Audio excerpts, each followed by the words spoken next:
Olá, galera! Estamos aí de volta. Hoje é terça-feira, também tem aula de matemática.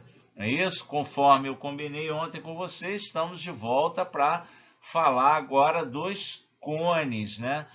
Os cones têm a ideia da construção do cone é parecida com a das pirâmides, só que é um corpo redondo, né? Então tem suas particularidades. Vamos lá? Então, olha, começar com essa imagem aí interessante de um cone oblíquo, não um cone reto, né? Mas para apresentar os elementos do cone, é a melhor coisa que tem é trabalhar com esse cone oblíquo, porque nós temos, vamos lá, nós temos um eixo, ele é um sólido de revolução, né? Que gira, você pode imaginar um triângulo girando em torno desse eixo e formando aí esse cone. A base é um círculo, né? As linhas que você poderia, né, traçar aqui, infinitas linhas, né, que você poderia traçar aqui para gerar esse cone recebem o nome de geratriz, né, essa medida aqui, né, que não é necessariamente, não vai ser, né, em hipótese alguma, igual à altura. A altura sempre será a distância, né, do vértice ao plano da base, ok? O que vai acontecer é que se o cone for reto, né, a altura vai baixar do vértice exatamente no centro, né, da base, tá bom? É mais ou menos o que vai acontecer aqui. Na verdade, esse é o cone que me interessa, né? O cone de revolução. Nós temos um triângulo retângulo aqui que vai girar em torno desse eixo e vai gerar esse sólido aqui que é o nosso cone reto, ok? Então aqui a gente tem a geratriz, que a gente pode chamar de G, né? Aqui a gente tem o raio da base e aqui a gente tem a altura. Esses são os elementos, né? São os lados de um triângulo retângulo. Então a gente já entende, por exemplo, que vale o teorema de Pitágoras entre essas medidas, ok? Entre essas três medidas aqui. O quadrado da geratriz é a soma dos quadrados da altura e do raio do cone, no caso do cone reto, tá bom? Então, ó, tá aí, ó. Considerando o cone circular reto, chega-se a isso aqui, que é nada mais nada menos que o teorema de Pitágoras. Beleza? Vamos lá, pessoal. Superfície do cone, o que a gente vai fazer? O mesmo que fez com as pirâmides, vamos planificar, né? Vamos cortar o cone e planificar, a base é um círculo, está aqui, né? E a superfície lateral, ó, você vai ter essa dimensão aqui, essa medida que vale G, a geratriz, né? E 2πr, que é o comprimento da base, né? O comprimento do círculo, né? Então, a área, por exemplo, lateral do cone, né, vai ser a área desse segmento circular aqui, de comprimento 2πr e raio G, tá certo? Ou seja, a gente vai ter que a área da base é a área de um círculo, de raio R, a área lateral vai ser a área desse setor circular, vai dar πrg, tá bom? E a área total vai ser a soma das duas. Beleza? Estou indo até mais rápido porque a gente está falando aí as mesmas coisas que falamos ontem, né? Agora, podemos memorizar as fórmulas, né? E aí, olha, a área total do cone vai ser produto de π por R vezes a soma, né, de G mais R. Vale a pena memorizar isso aí, tá, pessoal?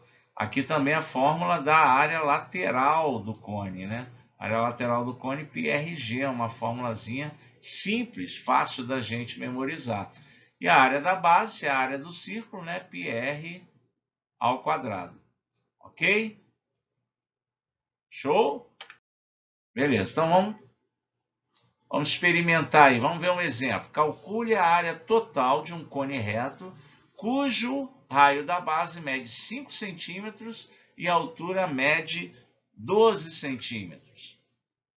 Se G, eu preciso da medida da geratriz, né, pessoal, para poder calcular a área lateral.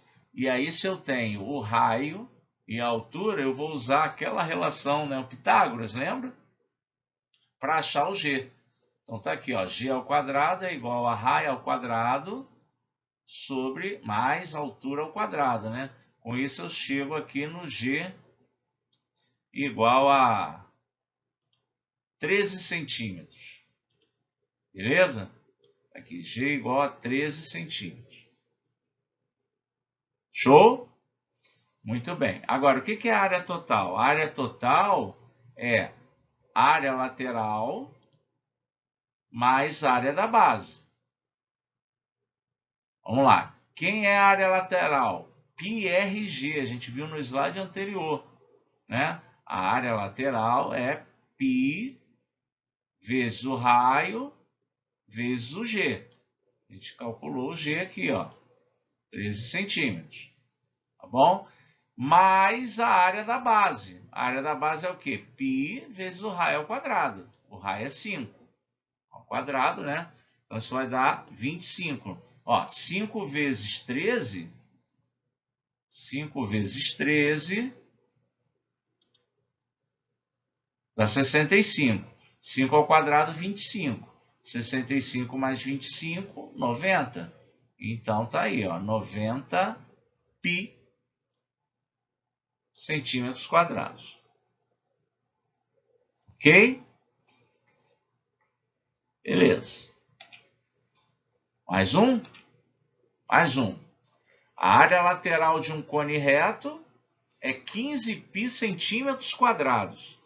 Sabendo que a geratriz é 2 unidades maior que o raio da base, calcule a altura desse cone. Então, vamos lá, gente. Eu conheço a área lateral, certo? A área lateral ela é π vezes G vezes R, é o πRG. Como G é 2 unidades maior que o raio, né, a gente vai poder trocar aqui o G por R mais 2.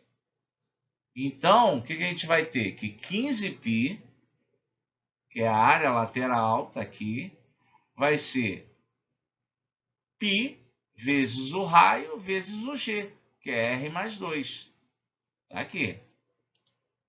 G é igual a R mais 2. Então, está aqui, R mais 2, no lugar do G. Então, a gente ficou multiplicando aqui, pessoal. Ó, R vezes R, R ao quadrado.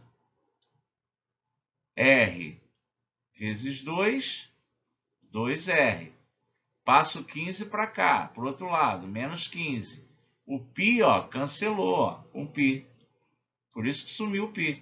Aí ficamos com R ao quadrado mais 2R menos 15 igual a zero, uma equação de segundo grau, cujas raízes são menos 5 e 3. Acontece que R é uma medida, né? Não faz sentido pensar numa medida negativa. Então, ficamos com R igual a 3, ok? R igual a 3. É o raio. Eu precisava do raio. Mas o que eu quero? Eu quero a altura dessa pirâmide. Vamos usar lá o nosso teorema de Pitágoras, né? Então, G. Olha, quem é G? G não é 2 vezes o raio, é 2 mais o raio? Então, G é 5, né? Ao quadrado igual a 3 ao quadrado mais H ao quadrado. 5 ao quadrado, 25. 3 ao quadrado, 9. Passou para o lado de cá, 16. Tirou a raiz. G igual a 4.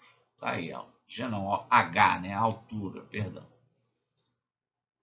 Beleza, pessoal?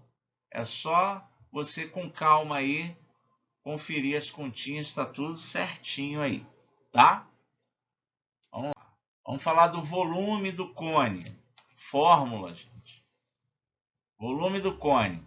πr2h, né, a área da base, vezes a altura, sobre 3.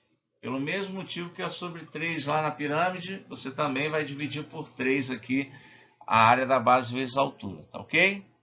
Fórmula, não tem o que discutir. Tá? Então, um exemplo, um fabricante lança um modelo de filtro de café com forma de cone com 8 centímetros de profundidade, no caso aqui, isso é a altura do cone, né? E 8 centímetros de diâmetro da base. Olha, se o diâmetro é 8, o raio é 4, né, pessoal? Vamos determinar a capacidade desse filtro em mililitros. Cuidado aí com as unidades de medida, tá, pessoal? Que é ml, tá? Considerando que π é igual a 3,14, tá? Vamos considerar π igual a 3,14. Vamos lá. Então, teremos volume do cone, πr2h. Então, π, 3,14. Raio da base, 4 ao quadrado, né? Vezes a altura, que é 8. Tudo sobre 3. Fazendo essa continha aqui, chegamos a esse valor aproximado aqui de volume, né? 133,97 centímetros cúbicos. Aí vem a questão que ele pediu, olha, para a gente responder em mililitros. Como o volume de 1 centímetro cúbico corresponde à capacidade de 1 mililitro, então nós temos aí aproximadamente 134 mililitros. Beleza? Se a gente tivesse com essas medidas aqui em metros, por exemplo, a gente ia ter que trabalhar aí com as transformações, tá bom? Não foi o caso. Aqui a gente precisava só dessa informação, né? Que 1 centímetro cúbico é o equivalente a 1 ml. E a partir daí a gente pode converter, né, qualquer medida em cubos, né, para ml. Tá bom, pessoal? Então é isso. Fechamos aí nossa aulinha de terça-feira. Vamos em frente. Não esqueçam que até o dia 30 a gente fecha toda essa parte das OEs e vocês precisam mandar aquele e-mail para mim, tá? Para a gente fazer a nossa nota aí de primeiro bimestre, galera. Um abraço, tchau, tchau.